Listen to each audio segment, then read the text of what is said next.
on a essayé de documenter plusieurs cas de violation des droits des enfants. Il y a le cas des enfants déplacés dans notre province du Nord Kivu. Il y a aussi des cas de violation des enfants de kidnapping, mais aussi il y a de délaissement d'enfants. Il y a aussi des enfants victimes de violences sexuelles, mais aussi il y a des enfants dits sorciers par rapport à la situation actuelle. Mais il y a des enfants qu'on a essayé d'enregistrer, recrutés dans des groupes non encore identifiés dans l'intérieur de la province du Nord Kivu.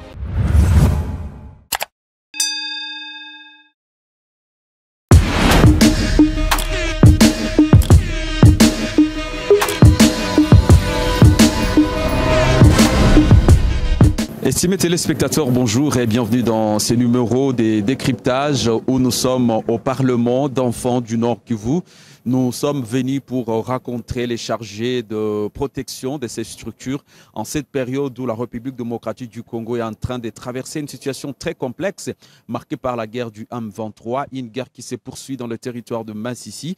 Alors pour comprendre la situation actuelle de l'enfant au Nord Kivu, nous avons donc jugé mieux d'approcher Fiston Mouderoy. Monsieur Fiston Mouderoy, bonjour. Bonjour Nelly.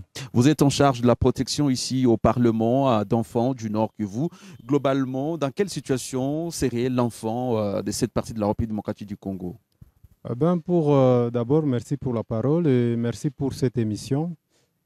Nous, c'est le Parlement d'enfants, zone est de la République démocratique du Congo à Goma. Nous sommes une organisation de la protection des enfants en République démocratique du Congo, de la protection sociale des enfants. Et nous avons ce qu'on appelle une commission de monitoring. C'est une commission qui documente, fait la médiation, mais aussi suivi des cas des enfants, des cas de violation des droits des enfants dans la province du Nord Kivu et même dans l'est de la République démocratique du Congo, en particulier dans la ville de Goma et ses environs. Alors, après les enquêtes que vous avez menées, dans quelle situation serait l'enfant de l'Est de la République démocratique du Congo? En fait, vu la situation actuelle de notre province, notamment, mais aussi ici à Goma, grâce à cette commission de monitoring, on a essayé de documenter plusieurs cas de violation des droits des enfants.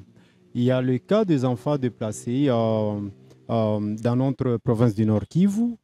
Il y a aussi des cas de violation des enfants de kidnapping, mais aussi il y a de délaissement d'enfants.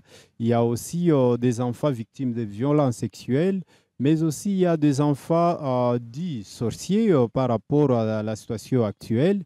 Mais il y a des enfants qu'on a essayé d'enregistrer, recrutés dans des groupes non encore identifiés dans l'intérieur de la province du Nord Kivu. Alors parlons de ces problèmes de recrutement d'enfants au sein de certaines milices. Quel regard, vous, en tant que Parlement d'enfants, vous avez de ces situations? Nous, en tant qu'organe de la protection des enfants, nous essayons un peu de faire ce qu'on appelle documentation des cas. Et lorsqu'il y a des cas pareils, nous les dénonçons auprès des autorités locales, mais aussi nationales, parce que nous travaillons aussi avec, dans le camp des recrutement des enfants dans des groupes armés. Nous essayons aussi de collaborer avec nos partenaires comme la Monexio, la Monisco, section protection de l'enfant, pour voir comment essayer aussi, comment sensibiliser que ces enfants, leur place ce n'est pas dans des groupes armés. Leur place est dans la société, leur place est dans leur famille respective.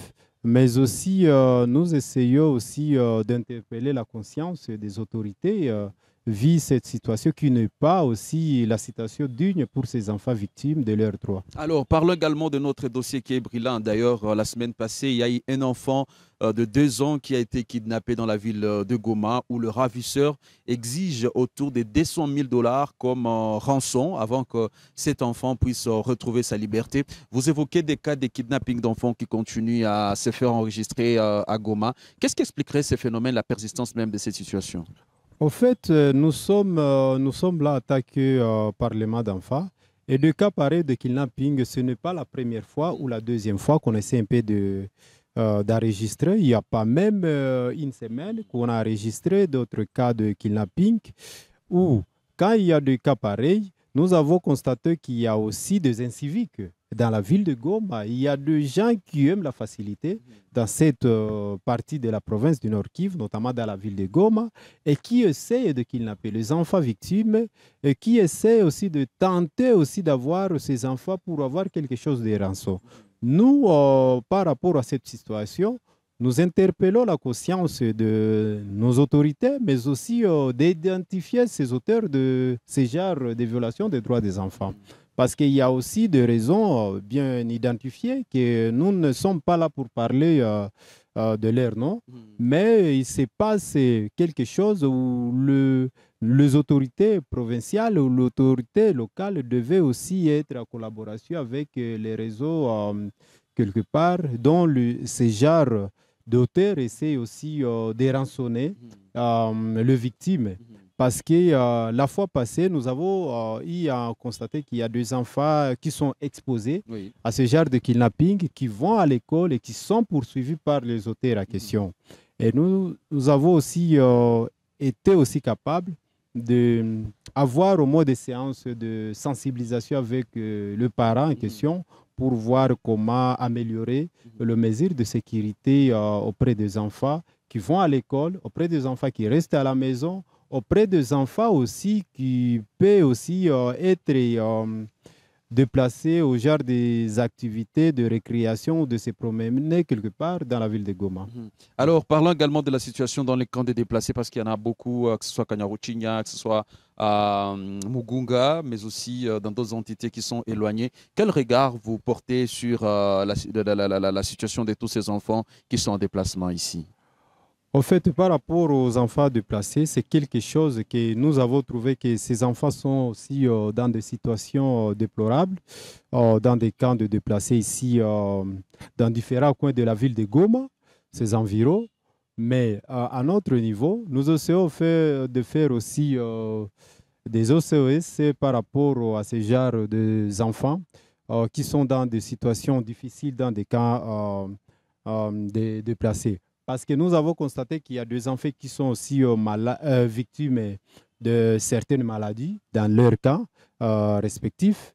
Mais aussi, nous avons trouvé qu'il y a des enfants qui sont dans des cas de déplacés non encore identifiés. L'enfant qui a quitté son milieu d'origine, comme Aruchuru, comme Massissi, comme Walikal, il se trouve ici dans la ville de Goma. Ces enfants sont même, comme ils n'ont pas de famille dans des cas, comme ils n'ont pas de suivi dans des cas de déplacés, ces enfants, on le voit en pleine ville de Goma, où ils sont en train de commander, où ils sont en train d'exposer à de différents dangers dans cette ville de Goma. Et nous avons, et par rapport à ces situations, que les enfants sont non encadrés et non identifiés dans des cas de déplacés, il y a des enfants qu'on avait enregistrés victimes de violences sexuelles par certains enfants dans la ville de Goma, parce que ces enfants passent la nuit à la Belle Étoile. Et lorsqu'ils passent la nuit à la Belle Étoile, ils sont exposés dans beaucoup de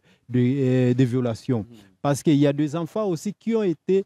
parce que quand vous allez parcourir, même dans certains hôpitaux dans la ville de Goma, il y a ces enfants qui sont aussi victimes des accidents de circulation. C'est aux autorités, aux organisations partenaires humanitaires de voir comment identifier ces enfants. Parce qu'ils sont sans parents dans des cas de déplacés. Ils sont peut-être nécessaires de se séparer avec leurs parents dans les situations de guerre. Et que le parent peut se trouver peut-être, on peut dire, dans un cas non encore identifié, et que les enfants aussi se trouvent dans l'autre cas, et que ça arrive à ce que ça crée aussi un problème par rapport aux enfants, et ça crée aussi un problème par rapport à notre situation, mais aussi encore grave, ça crée aussi un problème à nous, à nous, Parlement d'enfants, en tant qu'organe social de protection des enfants. Alors, parce que vous êtes bien sûr dans cette commission de monitoring, mais aussi vous faites la médiation entre différentes familles. Quelle est la situation? Qu'est-ce qui doit être fait aujourd'hui pour que la situation de l'enfant au Nord Kivu puisse s'améliorer?